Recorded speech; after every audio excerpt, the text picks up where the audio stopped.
Markets were bracing for a free fall, but the collapse never came. Instead, the panic snapped directly into a synchronized global rally. Traders were initially pricing in two massive liabilities: escalating tensions in the Middle East threatening oil supplies, and the US government preparing to strictly regulate the booming artificial intelligence industry. Then, the narrative flipped. Three distinct, high-level developments landed at the exact same moment to counteract those liabilities. We saw sudden breakthroughs in international diplomacy, rapid pivots occurring in Silicon Valley engineering, and a sharp shift in the Federal Reserve's economic strategy. These forces are now tightly coupled. Because they are so interconnected, movement in one area is often felt instantly in the others, requiring a much broader lens than traditional financial analysis. The first development occurred on the diplomatic front, triggered by reports of progress in peace talks between the United States and Iran. For decades, the global supply chain has relied on a fragile network of crude extraction and processing through the Middle East. When regional stability is threatened, investors immediately model for physical bottlenecks and rising shipping costs. The news of successful negotiations lowered the immediate risk of a localized conflict shutting down those export channels. Global energy markets react instantly. Crude oil futures leveled off, removing the volatility premiums that had been pushing up daily prices. With the risk of an immediate energy crunch reduced, institutions began moving capital back into growth sectors. That capital found a target in the technology sector, coinciding with the US government softening its regulatory stance on the AI firm Anthropic.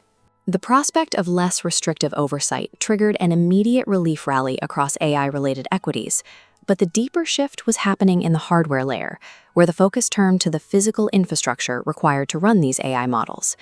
The defining metric for tech dominance is shifting toward AI-specialized hardware, specifically high-bandwidth memory chips.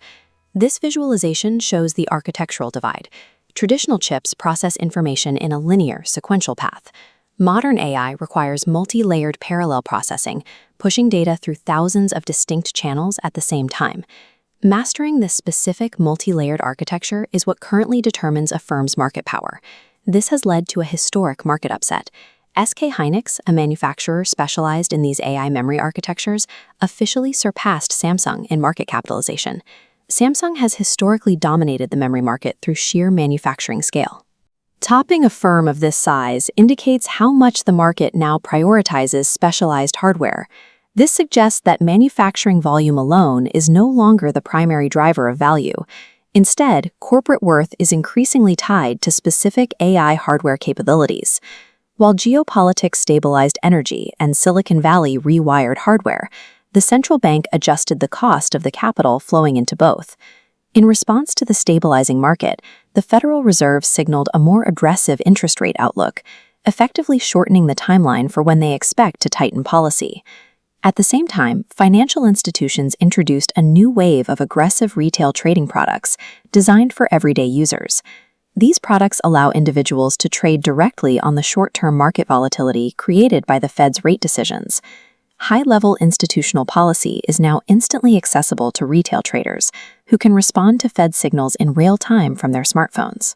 These developments, Middle Eastern diplomacy, advanced semiconductor engineering, and Federal Reserve policy, are all operating in tandem.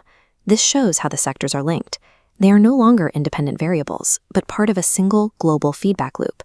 A policy shift in AI regulation triggers reactions in hardware demand, which informs the Fed's outlook, which drives retail trading within hours. The boundaries between geopolitical events, technical engineering, and domestic finance have become increasingly blurred.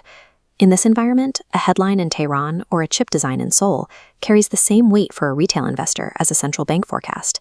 Successful participation in the market now involves tracking all three simultaneously.